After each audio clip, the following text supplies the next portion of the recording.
یورپی لیبارٹریوں کی تحقیق پر مبنی رپورٹ۔ آج کے ایام میں آب زمزم کی عجائبات میرے ذہن میں تازہ ہو جاتے ہیں۔ آئیں آپ بھی ان میرے یادوں میں شریک ہو جائیں۔ یہ 1971 کی بات ہے کہ ایک مصری ڈاکٹر نے یورپی پریس کو ایک خط لکھا کہ آب زمزم پینے کی قابل نہیں ہے۔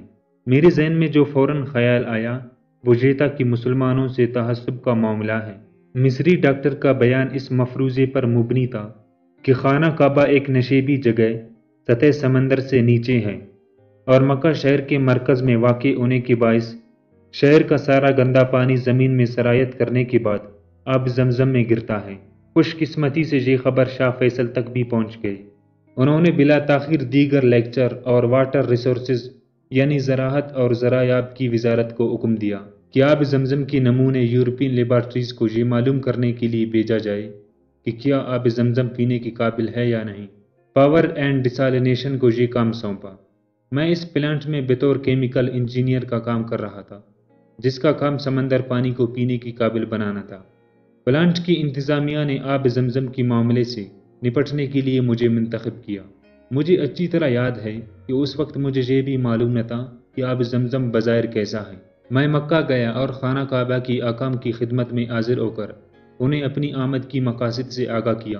انہوں نے ایک آدمی میرے ساتھ کر دیا تاکہ تحقیق کے دوران میں مجھے جس چیز کی بھی ضرورت ہو وہ پوری کرے۔ جب ہم آب زمزم پر پہنچے تو میں نے دیکھا کہ وہ پانی کا ایک گڑھا ہے جسے ہم 14 سے 18 فٹ چھوٹا سا تالاب کہہ سکتے ہیں۔ مجھے یقین نہیں آ رہا تھا کہ یہ کنواں حضرت ابراہیم علیہ السلام کے وقت سے لے کر اب تک یعنی ہزارہ سال سے ہر سال حاجیوں کو کروڑوں گیلن پانی فراہم کر رہا ہے۔ میں نے اپنا کام کنویں کی پیمائش سے شروع کیا۔ میں نے اپنے معاون آدمی سے کہا کہ وہ مجھے کنویں کی گہرائی بتائے۔ اس نے پہلے غسل کیا اور پھر وہ کنویں میں اتر گیا۔ وہ سیدھا کھڑا ہو گیا۔ میں نے دیکھا کہ پانی کی سطح اس کی کندھوں سے ذرا اوپر تھی۔ اس کا قد 5 فٹ 8 انچ تھا۔ اس کے بعد اس نے کنویں کے ایک کنارے سے دوسرے کنارے کی طرف چلنا شروع کر دیا۔ اسے ہدایت تھی کہ اسی دوران میں وہ سیدھا کھڑا ہو کر چلے اور پانی میں ڈبکی نہ لگائے۔ کنویں میں اس طرح چلنے کا مقصد یہ معلوم کرنا تھا کہ کنویں میں پانی کی کوئی گزرگاہ یا پائپ لائن تو نہیں ہے جن سے کنویں میں پانی آتا ہے۔ آدمی نے بتایا کہ کنویں کے اندر ایسی کوئی گزرگاہ یا پائپ لائن نہیں ملی۔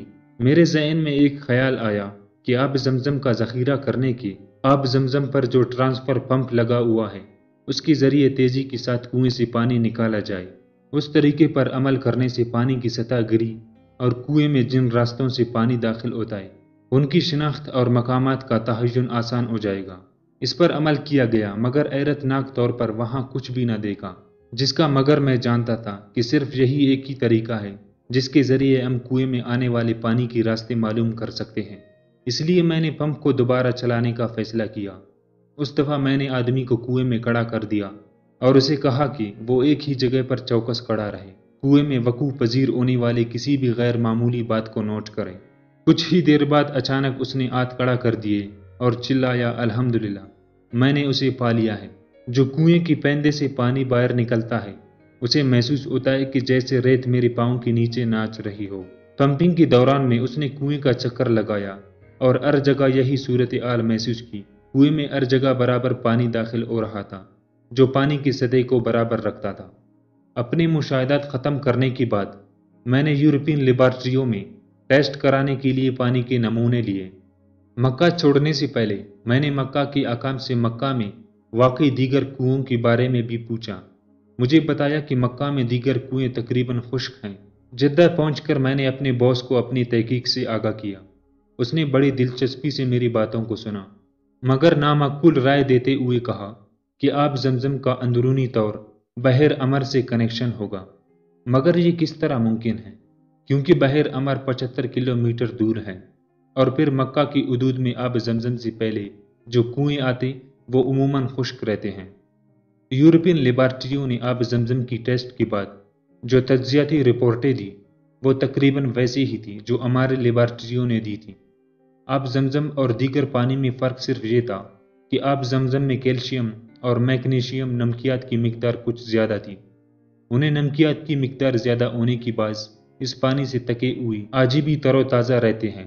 اس کے علاوہ آب زمزم میں فلورائڈ بھی پائے جاتے ہیں، اس لیے آب زمزم جراثیم کش اثرات بھی رکھتا ہے۔ یورپین لیبارٹریوں نے واضح طور پر لکھا کہ پانی مکمل طور پر پینے کی قابل ہے۔ اس طرح مصری ڈاکٹر کا بیان غلط ثابت ہو گیا۔ جب شاہ فیصل کو یہ بتایا گیا تو وہ بہت خوش ہوئی اور رپورٹ یورپین پریس کو فراہم کرنے کا حکم دیا۔ یہ اللہ کا خاص فضل و کرم تھا جس نے ہمیں اس طرح آب زمزم کی کیمیائی ساخت جاننے کا موقع فراہم کیا۔ حقیقت یہ ہے کہ یوں آپ مزید تحقیق کریں گے، آب زمزم کے زیادہ سے زیادہ عجائبات آپ کے سامنے آئیں گے اور اس پانی کی معجزات پر آپ کا یقین بڑھتا جائے گا۔ اس صحرائی زمین میں دور نزدیک سے حج کے لیے آنے والے افراد کے لیے یہ پانی اللہ تعالیٰ کی خاص نعمت ہے۔